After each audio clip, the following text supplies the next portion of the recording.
This is about modifying guitars as much as it is about my guitar.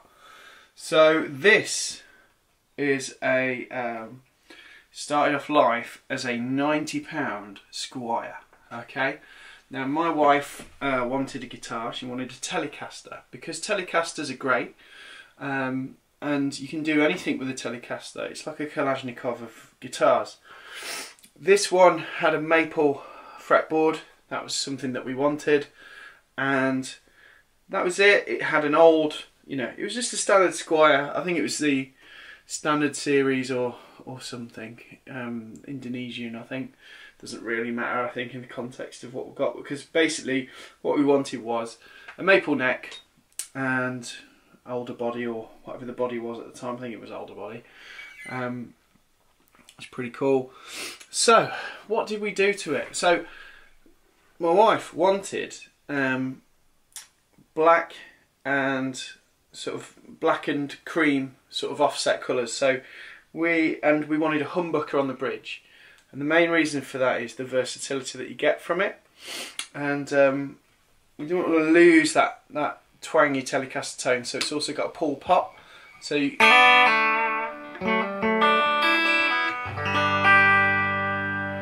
that's kind of what we wanted, So you can still get that with the pull pop, 'cause it still splits the coil and gives you a single. And that's with the humbucker. Gives you a lot more. We bought the pickup some Allen Entwistle. This is it's got a standard tone, but we did put in this pull pop, and we put in the Allen Entwistle humbucker. We put this bridge in, and what we noticed with the Squire was it didn't have a through the body, so we drilled through the back, put some trusses in. It wasn't a very difficult piece of work to do, and it was quite fun, really. Other things that we did, I put a sticker on the back of the headstock, and we put one of those little Fender decals on. We basically sanded the headstock to put that on. It was like a weekend with the father-in-law, just doing some boy time in his workshop, and then we resprayed it over the top with a poly lacquer. They were on a poly lacquer, these, so you might as well do that to keep in with it. Oh yeah, and I love P90s. So P90s are my kind of pickup. They're a single coil. They've got all the clarity, but they've got the balls of a humbucker. So on the neck pickup, it's really kind of tough sounding. And this is a deluxe, running at like number 3. It's running quite clean. It's quite nice, isn't it? So that's the general vibe of it. We set it up ourselves. It's got quite a low action and running on 10s. I run all my guitars on 10s because it's beefier than 9s. When I grew up, everything was 9s. I grew up in the sort of 80s and 90s, and when I started playing guitar, it was probably like 1994, 95, and everybody was using 9s. And then one day I heard Stevie Ray Vaughan, and he was using like 13s, and I thought I need to use something a bit beefier than 9s. I went up to 10, and that was a hard transition at the time, probably because I was a kid. And then I've stuck with 10s on most guitars, apart from my Strats, which I always have with 11s on. Turns out it doesn't really matter. I don't think it actually... I mean, there's a whole Rick Beato video, which is really good, about all of that, and they compare them, and they do it with some different guitars as well. So I think, some guitars benefit from lower gauges, actually. And I found out that one of my favourite guitar players ever, Frank Zappa, he used to use 8s and 9s. I think Jimmy Page used to use 8s. Hendrix used to use 9s dropped down to E flat, so it was like playing with 8s. So yeah, I think it's something I'm going to experiment with moving into the future. Only problem with P90s is they hum a little bit, so listen to this. Don't forget to subscribe. Yeah, so humming, it's a bit like, as John Mayer said, I think it's a bit like breathing, like you kind of just have to have it with single coils. You can get noise cancelling, hum cancelling ones. Apparently this pickup was a noise cancelling pickup. I don't think you can do that. On one of the rig rundowns, I think Theo Katzman has a really lovely Strat that he plays. He's got a very interesting system from an LA guitar company who, I think it's someone like Tom Anderson, do something that totally stops the hum, and it's sort of built into the guitar electrics. It's probably the way to go if you really don't want hum. But this I don't mind really. Nice Telecaster, it's quite chunky. On the middle pickup, I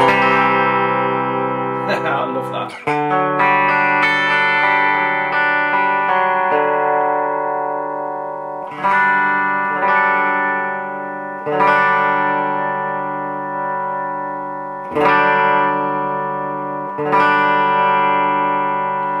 And then on the bridge, humbucker make it does go a little bit louder to be fair. We'll probably adjust that.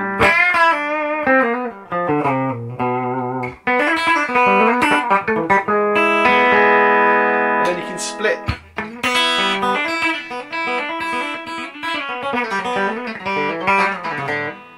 So the humbucker we got had the four wires in it, so you could split it. And always look out for that if you're going to modify your own guitar. What I would say about if you are modifying guitars, there's an interesting intellectual kind of pursuit that you go down with it, and there's two elements. I found this with my own vehicles as well. If you do get into modifying your guitars, second you start messing around, like sanding the headstock for example, or messing with wiring, you tend to get more intimate with that guitar and you tend to accept its flaws a little bit more. So if you, especially, I guess it's because I'm modifying cheap guitars, but if you go through that process and it does hum, or it does have a problem like a dead spot on one of the pots, or if the pots sort of crackle or whatnot, you tend to accept that. If you pay a load of money for a guitar and just want to keep it as it is, then you start getting a little bit more like, oh god, you know, I wish it was perfect, because you've paid for that, I guess.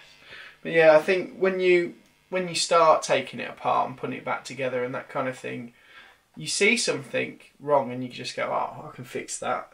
And then what happens is, or this might just be me being a typical kind of bloke, just going, oh yeah, I'll fix that one day, and then it goes on to the round to it, which is, you know, right next to installing the IKEA pan hangers in the kitchen and that kind of thing. So it just depends really what whether you're inclined to sort of get on it and get it done.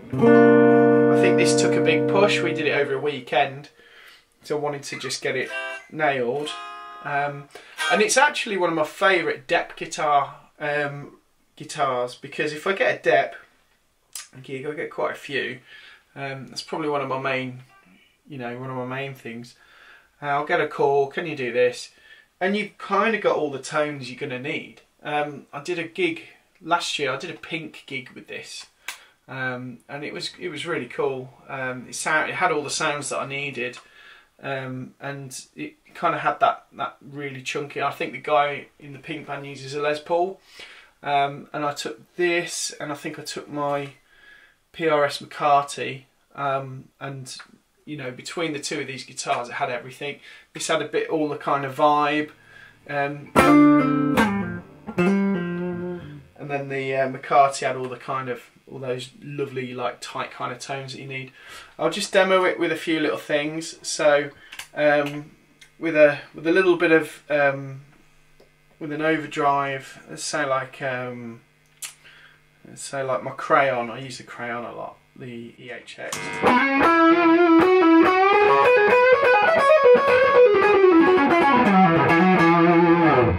And then on the bridge,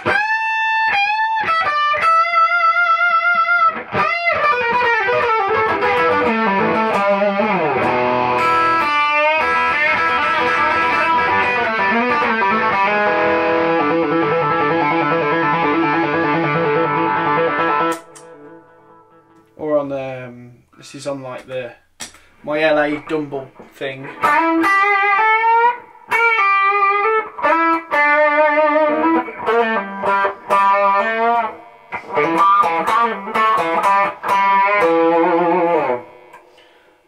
Yeah, it does everything.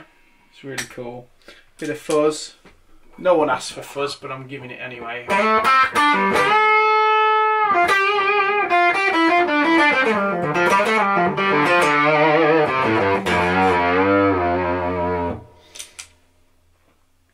Yeah, great guitar.